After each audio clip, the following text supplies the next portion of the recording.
Et voilà. Bonjour les amis, c'est Christelle.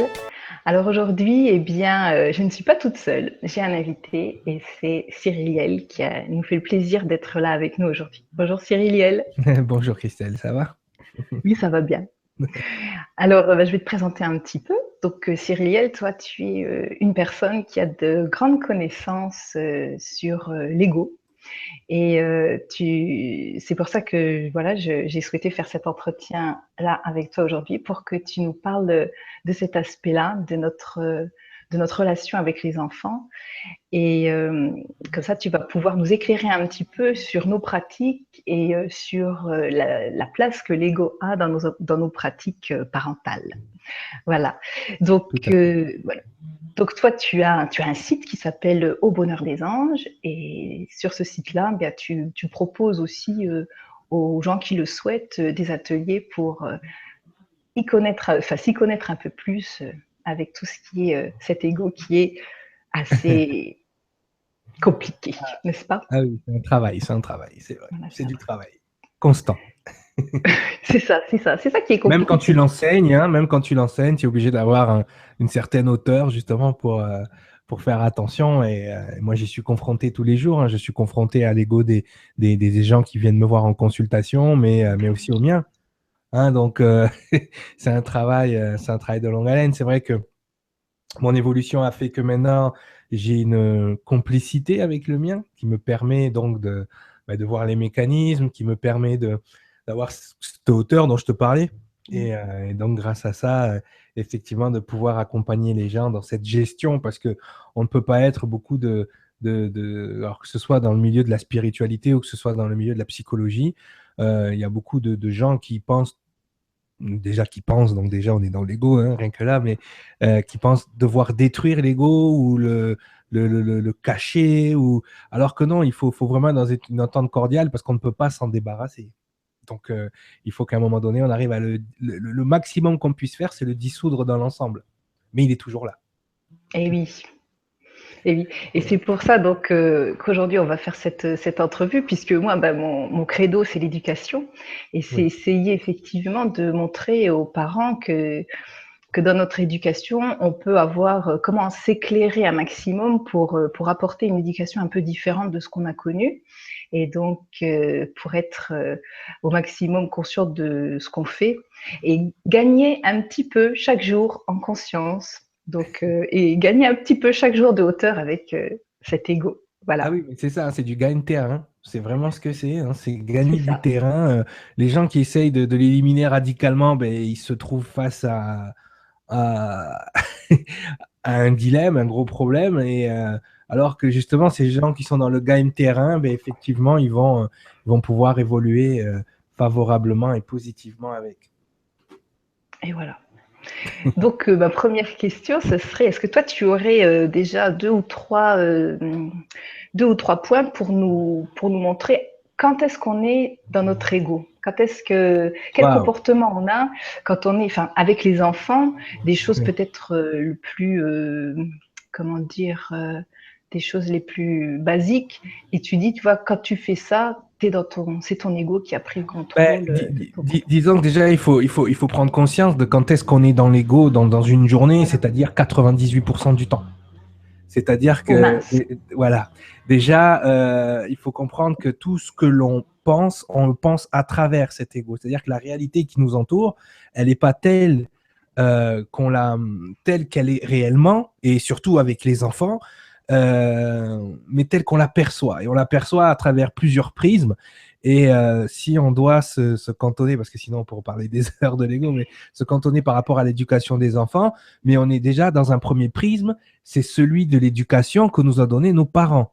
Donc, dans ce premier temps-là, on va rentrer dans cette programmation à la fois socio-culturelle et parentale, d'accord, que nous-mêmes, on a reçue. Et à partir du moment où on va réagir en fonction, alors des fois, on va réagir, il y a deux façons de réagir par rapport à l'éducation parentale qu'on a eue. Soit on a intégré que c'était la meilleure façon d'éduquer les enfants, donc on va répéter les schémas que nos parents ont eu avec nous, ou soit on va être en mode rébellion, parce il y a que ces deux énergies en fait, hein. Il y a l'énergie de j'accepte ou je me rebelle, hein. Donc ça, c'est Oui. l'ego aussi. Donc il y a cette énergie de rébellion justement contre l'éducation des fois compliquées que nos parents nous ont données. C'est vrai que la génération juste avant nous, c'était compliqué l'éducation. Donc, ce qu'il va falloir essayer de déterminer, c'est est-ce qu'on est en mode rébellion ou acceptation de l'éducation que nous, on a reçue. Et des fois, on va éduquer nos enfants dans cette rébellion. C'est-à-dire, je ne veux pas faire ce que ma mère ou mon père a fait avec moi. Donc, du coup, je vais donner une éducation complètement à l'opposé de ce que moi, j'ai reçu. Par exemple, si je n'ai pas reçu d'attention, je vais donner une attention exagérée à mon enfant et ainsi de suite. Donc, effectivement, on est dans cette position-là. Et déjà, rien qu'on est dans cette position, on est dans l'ego. Parce qu'on n'est pas en train de faire ce que l'enfant a besoin dans l'instant. D'accord? On est en train d'appliquer une programmation, une méthodologie. Donc, j'ai envie de dire, on est dans l'ego dès le départ. D'accord? Ouais. Donc, le premier travail, avant que ce soit le travail avec l'enfant, c'est un travail sur nous. C'est de se poser et avoir l'honnêteté intellectuelle de dire, voilà comment je vois l'éducation des enfants. Est-ce que cette vision-là que j'ai, est-ce que c'est parce que j'ai lu Femme actuelle? Est-ce que c'est parce que ma mère m'a dit ça? Est-ce que c'est parce que l'éducation qu'elle a reçue de ma grand-mère et ainsi de suite, c'est celle qu'on doit donner? Surtout on peut rentrer dans plusieurs schémas familiaux. Il y a comme je t'ai dit tout à l'heure, il y a des programmations socio-culturelles, religieuses. Tu Tout à vois, fait. donc on peut aussi éduquer les enfants. Dès qu'on rentre dans ces programmations-là, on est dans l'ego. D'accord? Nous, en tant que parents. OK? Eh En oui. sachant que les enfants n'ont pas d'ego tout de suite, eux. Et justement, on doit s'inspirer, on le verra peut-être après dans tes questions, mais on doit s'inspirer de l'état de l'enfant qui, lui, n'est pas dans l'ego, qui, lui, est dans l'instant présent, qui est dans le non-jugement, qui ne comprend pas. Lui, quand on va lui dire, bah, c'est l'heure de manger, il n'y a pas d'heure pour lui, il n'y a pas de temps. Il est en train de jouer, il est dans son truc. Donc, effectivement, l'observation de l'enfant va être primordiale dans notre perception de ce qu'on est en train de faire avec lui. Parce que nous, au fil du temps, on est sorti de cette perception d'instant présent. Donc, c'est hyper important de se situer par rapport à ça et d'avoir l'honnêteté intellectuelle parce qu'il y a beaucoup de parents qui n'ont pas cette honnêteté de dire « Oh là, moi je me vois des fois réagir, je dis « Oh là, ça c'est mon père, c'est pas moi qui Voilà. réagis, c'est mon Oui, père oui, à oui. travers moi. » Voilà. Ouais. Oui, à ce moment-là, tu sais que là, à ce moment, c'est ton ego qui a pris le contrôle et que tu te dis, bon, hop, je lève le pied et j'essaie de faire différemment, quoi. Ah non, mais constamment. Et même au niveau de au niveau de ce qui va être ta réaction par rapport parce que les enfants, à un moment donné, ils vont tester, ils sont dans cette phase de test aussi. Dans cette réaction-là, encore une fois, c'est prendre cette hauteur. C'est-à-dire qu'à un moment donné, on est le parent. Est-ce que ça nous donne ça nous donne beaucoup de devoirs, beaucoup de responsabilités d'être parent déjà dans un premier temps, mais la première responsabilité, c'est de se contrôler. Nous. Mm, exact. Pourquoi? Parce qu'effectivement, notre position de parent va déjà nous donner une position hiérarchiquement de supériorité par rapport à l'enfant qui peut être utilisée à bon et mauvais escient. Exactement. Donc, il faut faire très attention, et que ce soit dans l'éducation euh, qu'on a à la maison ou quand, comme toi, on est dans l'éducation à l'école. Il faut vraiment garder sa place de parent, mais il faut qu'on soit aussi des partenaires dans la vie de nos enfants et pas uniquement une figure d'autorité. Hein, parce que l'enfant, c'est justement là qu'on va créer chez lui l'esprit de rébellion. Et puis, ce qu'il faut aussi, ce que je comprends dans ce que tu dis, c'est qu'en fait, il faut essayer d'y aller main dans la main avec les enfants et d'accepter qu'ils soient aussi un petit peu des guides pour nous. Ah, complètement. Et déjà, il faut comprendre dans un premier temps qu'ils sont de nous, mais ils ne sont pas à nous. Donc déjà, si on s'enlève l'énergie de propriété, d'accord, on donne à l'enfant un espace de liberté qui lui permet de s'épanouir beaucoup plus vite. Bien évidemment, chaque être humain a un besoin d'appartenance. Je suis l'enfant de, ou je suis la maman de, ou je... Mais il va falloir trouver le bon... la bonne distance pour dire à l'enfant, je suis là pour toi, je suis là pour te guider, je suis là pour t'accompagner, mais je prends en considération aussi comment tu te sens, je prends en considération ce que tu as à dire, et surtout, et je le dis souvent aux parents, ils sont là pour vous faire travailler. Vous apprenez des choses, vous réapprenez des choses en regardant vos enfants. C'est pas que vous apprenez, vous réapprenez des choses que vous avez oubliées, vous, en grandissant. Hein. Alors, il ne faut pas rentrer dans le syndrome de Peter Pan, mais c'est vrai que de garder cet enfant intérieur actif nous permet beaucoup plus de créativité, nous permet beaucoup plus de lâcher prise sur certaines choses. que quand on devient adulte, on oublie ça. Et c'est important d'accompagner les enfants dans les différentes phases, parce qu'ils vont passer différentes phases par lesquelles nous, on est passé inconsciemment. On va dire notre travail de parents conscients maintenant, c'est de les accompagner consciemment, ce que nos parents n'avaient pas, en fait. Hein. Ils n'avaient pas Exactement. cette conscience, ils n'avaient pas cette ouverture à ce moment-là. Donc en fait, il est important d'accompagner nos enfants, mais aussi tout le temps, parce que je pense qu'il y a des gens qui vont se dire, oui, d'accord, mais je fais comment, moi, pour me respecter, moi aussi, par rapport à ça? Parce que je veux dire, nous, on a des besoins, nos enfants ont des besoins, et il faut aussi pouvoir lier les besoins de chacun pour que la vie, elle puisse se faire. On n'est pas, enfin, personne ne doit être soumis l'un à l'autre. On ne doit pas soumettre notre enfant, puisque nous, on a ce pouvoir-là, comme on est l'adulte, mais il ne Oui. faut pas non plus se soumettre à nos enfants. Je veux dire, à un moment donné, il faut qu'on trouve le juste équilibre entre nos besoins et les besoins de l'enfant par rapport Mais à justement, la vie de tous les jours. ce respect-là dont tu parles, il commence par nous. Il faut que je me respecte. Et me respecter à un moment donné, c'est respecter mes propres énergies, c'est-à-dire récupérer sa souveraineté. Tout à l'heure, on parlait de à quel moment on est dans l'ego dans notre éducation. Bah, à partir du moment où tu n'es pas souverain. Quand tu n'es pas souverain, ça veut dire quoi? Ça veut dire que tu as donné de ton énergie aux autres. C'est ça, ne pas être souverain. Ou tu as donné ton énergie à une méthode. Tu vois? Ah, tiens, j'ai lu dans tel livre qu'il fallait éduquer les enfants comme ça. Donc, tu vas prendre un bout de ton énergie, de ta souveraineté, tu vas la donner à cette méthode. Donc, forcément, quand tu vas être en face de ton enfant, tu n'es pas à 100%. Tu es, tu es 50% de toi, 50% de la méthode. D'accord? Ouais. Donc, l'enfant, il va le sentir ça. Et c'est là qu'il va aller taper, dans le 50% que tu n'oses pas lui imposer. Tu vois? Et donc, dans ce 50%-là, bien évidemment, la méthode que tu as lue, il y a des failles. Et l'enfant, lui, va reconnaître ces failles. Et c'est là que tu vas te vider, puisque tu n'as que 50% de ton énergie déjà, dans un premier temps. Donc, tu es sur 50% de batterie. Dans ces 50% de batterie, il y a tout ce que tu as perdu toute la journée au travail. D'accord? Quand tu rentres le soir, tu es fatigué, donc tu es sur 20 ou 10% de batterie. OK? Donc, l'enfant, il y a déjà toute une partie de toi, mais il te marche dessus, là, c'est fini. Mais c'est ta faute. C'est parce que dès le départ, tu as donné ton énergie à autre chose, alors que, en tant que mère, ou en tant que père, ou en tant que qui que ce soit, tu sais dans ton cœur ce qui est bon pour ton enfant. Parce que la plupart du temps, quand tu vas regarder les autres parents, il y a quelque chose en toi, ou toi qui es prof par exemple, quand on te demande de faire quelque chose à l'école, tu sens bien au fond de toi que ça pourrait être mieux, que c'est pas adapté à l'enfant. Mais Exact.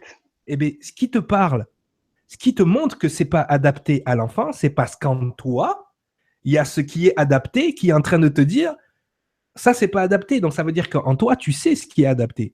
Donc, si tu sais ce qui est adapté, pas besoin de donner ton énergie à une méthode, pas besoin de donner ton énergie en fonction de ce que tes parents t'ont inculqué. C'est juste ton ressenti à un moment donné qui doit prendre le dessus. Et que ce soit voilà, pour le papa ou la maman, c'est le féminin sacré à ce moment-là qui va devoir intervenir. Donc, effectivement, si déjà, dès la base, tu ne respectes pas tes énergies en donnant ton énergie aux autres, il ne faut pas t'étonner que ton enfant ne te respecte pas et qu'il te mange tout cru. Parce qu'il y a des enfants qui ont cette énergie-là. Moi, je vois ma petite, elle a 23 mois, elle va faire 2 ans bientôt. Et je sens dans son regard qu'elle en sait plus que moi sur la vie. Elle me regarde comme ça, elle a l'univers dans ses yeux, tu vois. Mais je sais qu'elle m'a choisi en tant que parent aussi, à un moment donné, pour que je puisse l'accompagner là-dedans, puisque j'ai les billes pour l'accompagner là-dedans. Donc, je la coupe pas de ses ressentis. Des fois, je vois qu'elle voit des choses que nous, on ne voit pas, et je la bloque pas là-dessus. Comme mes parents ont fait quand moi j'étais petit. J'ai dû Oui, récupérer ça plus tard. Hein. Tu vois, donc c'est ça. c'est C'est qu'en fait, l'objectif, c'est d'essayer de leur mettre le moins possible de, comment dire, de couches sur eux, parce c'est que ça. c'est vrai que, bon ben moi, j'ai une éducation complètement traditionnelle, et c'est vrai que j'ai eu beaucoup de couches. Et d'enlever les couches, ça prend beaucoup de temps et d'énergie. Oui, Donc si oui. Et on puis c'est comme arrive, les oignons. Plus tu enlèves des couches, plus ça fait pleurer. voilà, Eh ouais. c'est exactement ça. Oui, Et mais si c'est on ça. arrive à leur mettre le moins de couches possible, peut-être que eux, ils auront moins de travail après et puis pouvoir s'engager directement dans leur énergie propre, quoi, avant de devoir faire tout ce travail qui est laborieux, qu'on connaît bien, quoi. Ça va plus loin en plus parce que quand on se rend compte que, bon, moi, c'est vrai que je fais un travail beaucoup plus, les gens qui iront sur le site au bonheurdesanges.fr le verront, je fais un travail qui est beaucoup plus énergétique, un peu plus poussé que le simple coaching direct. Et c'est vrai que quand on passe dans dans cette strate-là, on passe dans ce qu'on va appeler les relations d'âme ou les relations énergétiques. Et dans ces relations énergétiques, on se rend compte que des fois, ben, notre enfant, ben, c'est un grand frère ou une petite sœur qui est là. Voilà. Et mes deux grandes, j'ai une fille de 14 ans, de 15 ans et une autre de 12 ans. Et toutes les deux, les gens, quand ils me voient dans la rue, bon, je les ai eues très jeunes aussi, mais il y a cette relation fraternelle avant cette relation parentale. Je ne suis vraiment pas rentré dans le dogme parental tel qu'il est intégré. Même à l'époque, quand je n'étais pas ce que j'appelle aujourd'hui éveillé, j'avais déjà une approche beaucoup plus… les gens ils vont dire papa cool ou je sais pas quoi. Non, c'était pas papa cool. Au contraire, c'était…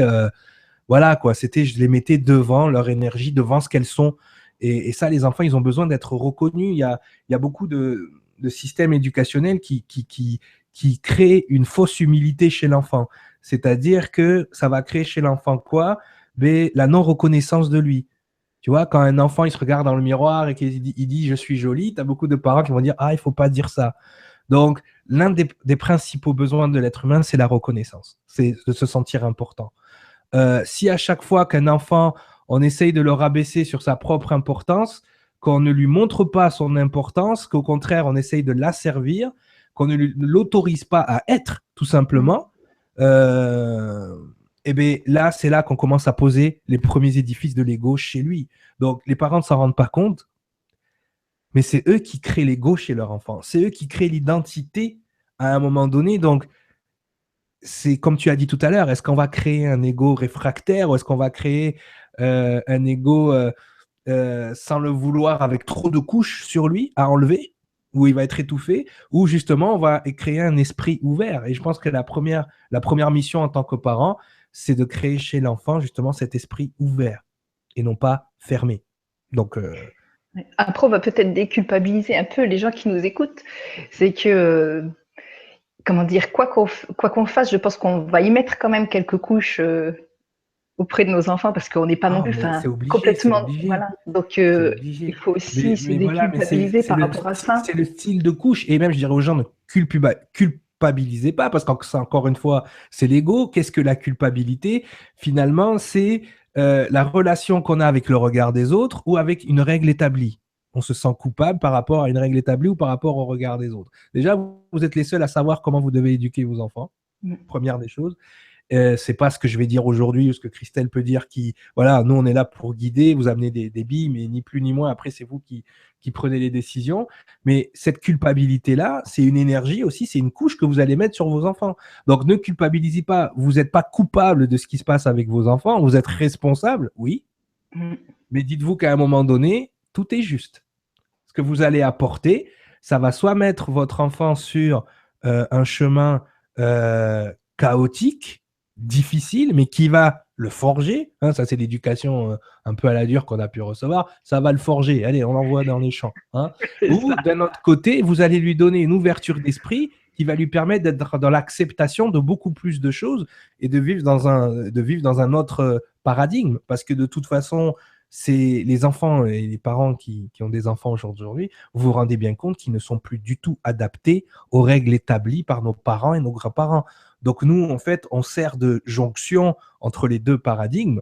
Et le nouveau paradigme, les enfants qui naissent aujourd'hui sont adaptés à un nouveau paradigme. Donc c'est des enfants qui sont très créatifs, qui sont là pour changer les choses, qui ne sont pas là pour accepter les choses que nos parents et nos grands-parents, eux, nous ont. Nous, on est une génération sacrifiée.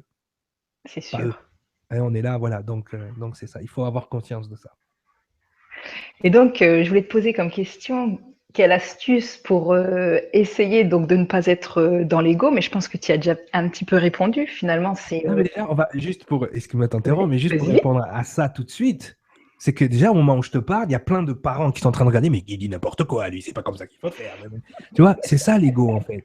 C'est ce que je pense savoir. D'accord? Donc, il va falloir. Il y a des gens qui vont tiquer, il y a des professionnels de l'éducation de l'enfance qui vont tiquer en entendant ce que. Parce qu'encore une fois, ils sont dans une programmation. Quand je parlais d'honnêteté intellectuelle tout à l'heure, c'est l'honnêteté de se dire ok, je vais écouter ce qu'il a à dire.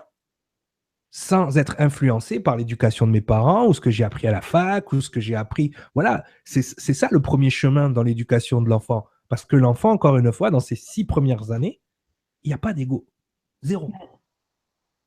Ça commence à se mettre en place petit à petit. Mais c'est nous qui mettons ça en place.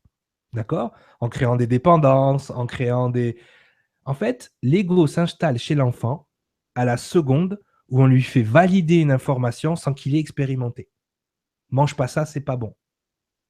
Mais l'enfant, justement, quand on a mis cette autorité-là et on a utilisé l'énergie de la peur, de l'autorité pour l'empêcher de faire quelque chose, il ne l'a pas validé. Il ne l'a pas expérimenté, du moins. Il a validé sans l'expérimenter. Donc, je vous prie de vous garantir, quand il aura 14-15 ans, il va valider si c'est bon ou pas bon. Il va l'expérimenter, que vous le vouliez ou non. Ah oui. Mais c'est vrai que voilà, on se dit on va essayer de les faire valider un maximum. Après, il y a des choses qu'on peut pas. Enfin voilà, il y a des choses on sait, on va pas leur laisser mettre la main dans le feu. Mais si on peut Exactement. effectivement leur laisser sur des petites choses pouvoir faire leur expérience propre, ça permettra que eux prennent leurs décisions propres.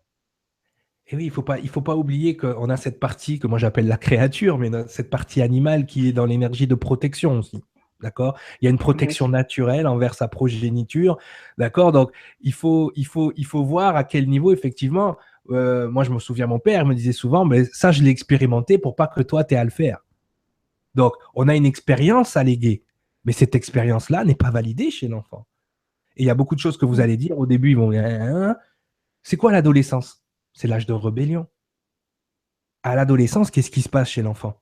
Ben, toutes ces informations qu'il n'a pas pu valider par lui-même, ça a créé de la frustration. C'est-à-dire que l'enfant, depuis son plus jeune âge, fait pas ci des parents, fait pas ça des parents, fait ceci du professeur, fait comme ça du professeur. Voilà, Louis XIV, c'était le roi soleil. Tais-toi, c'est comme ça, c'est marqué dans le livre. Tu n'as pas besoin d'aller vérifier. Ce que je te dis, c'est la vérité. Et ainsi de suite. Et on a échafaudé une frustration chez l'enfant, qui est l'ego, d'accord, qui est une partie de l'ego, qui est la partie rebelle de l'ego. Et à un moment donné, qu'est-ce qui fait l'enfant? Eh bien, la première phrase qu'il manifeste justement quand il devient adolescent, c'est « je suis plus un enfant ». Et là, il va enfermer l'enfant intérieur dans une cage. Tac, il va l'enfermer. Il va devenir cet ado rebelle qui va vouloir expérimenter.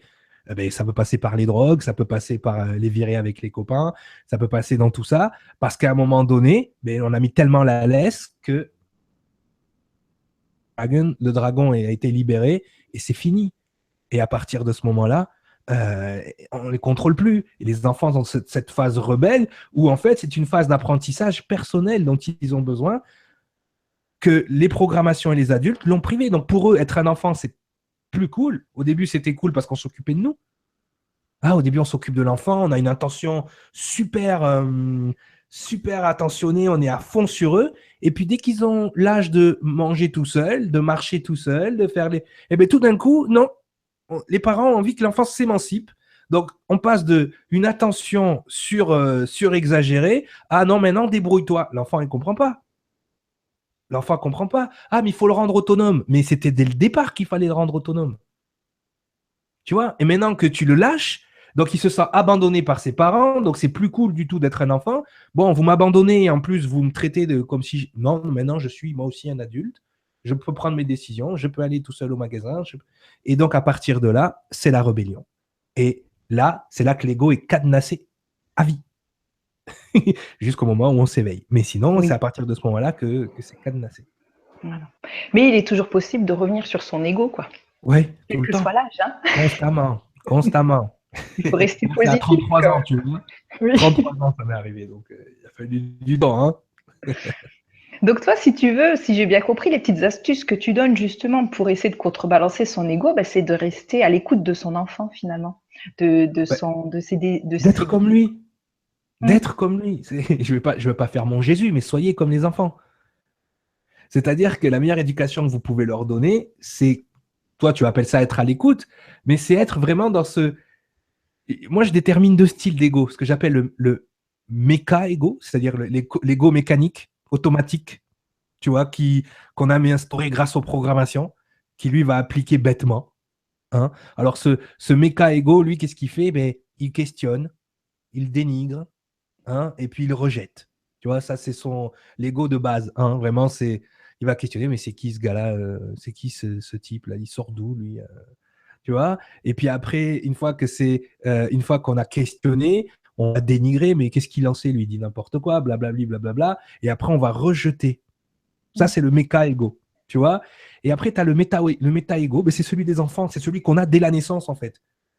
C'est ce qu'on appelle, avant d'avoir un ego, il y a ce que j'appelle, moi, l'esprit physique. C'est-à-dire, j'observe. Les enfants, ils observent. C'est pour ça qu'on dit qu'ils sont en éveil au départ. Oui, oui, ils observent tout. Ils observent. Ce que tu appelles, toi, être à l'écoute, ils t'observent.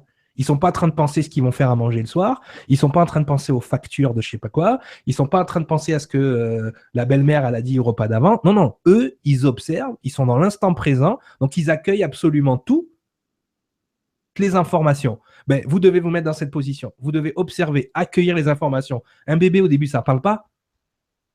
Mais si vous écoutez comment il pleure, vous allez comprendre ce qu'il a. Il va manifester le body language, le langage du corps. Toutes ces choses-là, vous ne pouvez les voir que si vous êtes dans l'instant présent. Et ça, c'est l'une des facultés justement de l'esprit de l'enfant. Il y a tellement de gens qui font des thérapies sur l'enfant intérieur. Pourquoi ils sont obligés d'aller chercher l'enfant intérieur? Parce qu'ils sont obligés d'aller chercher cet état de non-jugement, cet état d'instant présent, justement, et cet état de non-stress. Tu vois, ils vont rechercher cet enfant intérieur pour aller rechercher leur créativité qu'ils ont perdue, leur identité propre, celle qu'ils avaient au départ. Il y a l'identité propre, il y a l'identité telle qu'elle a été façonnée, c'est l'ego en fait. D'accord? Donc, cet état-là avec nos enfants, moi, je me pose avec ma fille et je me mets en mode gros bébé. D'ailleurs, ma fille, quand elle vient dans mon bureau, avec toutes les poupées de Superman que j'ai de Dragon Ball, il n'y a plus rien qui reste sur mes étagères. C'est tout dans sa chambre. Là. Si je vois qu'il manque une poupée, je sais oui. Parce qu'il n'y a pas un endroit dans ma pièce qui ne réveille pas l'enfant intérieur. J'ai des maillots de foot, j'ai des sabres laser de Star Wars, j'ai des posters de Superman. Pourquoi? Parce qu'à un moment donné, ben, il faut que je stimule cet enfant intérieur. Donc, quand moi je me pose à jouer avec ma fille, eh bien, on a des discussions de bébé, mais au moins je comprends à un moment donné mais quel est son besoin dans l'instant. Tu veux manger? Non, je veux pas manger. Je vais OK. Tu veux faire quoi? Et là, on commence à faire les choses. Et c'est important de mettre les enfants dans leur cocon. C'est quoi l'heure de manger? Pour eux, ça n'existe pas. Je joue et quand j'ai faim, je demande à manger. C'est ça, bah oui. Eux, ils jouent, et quand déjà, on le remarque bien, quand ils sont en train de jouer et que leur dit bon, maintenant tu t'arrêtes, il est midi, on mange, on voit leur réaction, quoi. Ben oui, parce qu'on va péter leur bulle. Bah oui. En fait, quel est le sport favori, sport national de l'ego? C'est péter la bulle de l'autre. On s'en rend pas compte. Mais on est constamment en train de péter nos bulles. Entre nous, entre adultes déjà. Hein, chaque fois que vous allez donner un avis ou une opinion alors qu'on vous a rien demandé, ouais, tu as toujours une copine qui vient te voir et te dire ah, tu sais, Christelle, tu devrais faire. Mais quand est-ce que je t'ai demandé ton avis? Et donc, c'est quoi le travail de l'ego? C'est d'aller péter la bulle de l'autre pour créer de l'énergie pour se nourrir. Avec les enfants, on fait la même chose. On va péter leur bulle. Donc, c'est pour ça. Après, ah, je le tiens plus, il est énervé, il est enragé. Angelina ne pleure jamais quand elle se réveille. Pourquoi l'enfant ne pleure jamais quand elle se réveille? Parce qu'elle n'a pas le temps de pleurer. Maman est déjà, bon, on a mis les outils technologiques en place, hein, le visiophone, ce genre de choses. Dès qu'on sent que bébé bouge et se réveille, depuis qu'elle est toute petite, on ne l'a jamais laissé pleurer, de rentrer dans ce mécanisme de j'ai besoin d'attention, donc je pleure. Donc c'est un enfant qui pleure très peu, qui fait très peu de caprices.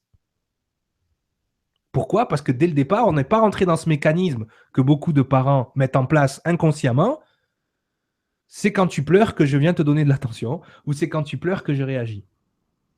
Donc, si déjà tu enrayes ce mécanisme dès le départ, c'est beaucoup plus souple derrière. Mais encore une fois, faut-il être à l'écoute et à l'attention et être dans le même état que les enfants qu'eux, ils ont naturellement et qui, nous, est plus compliqué.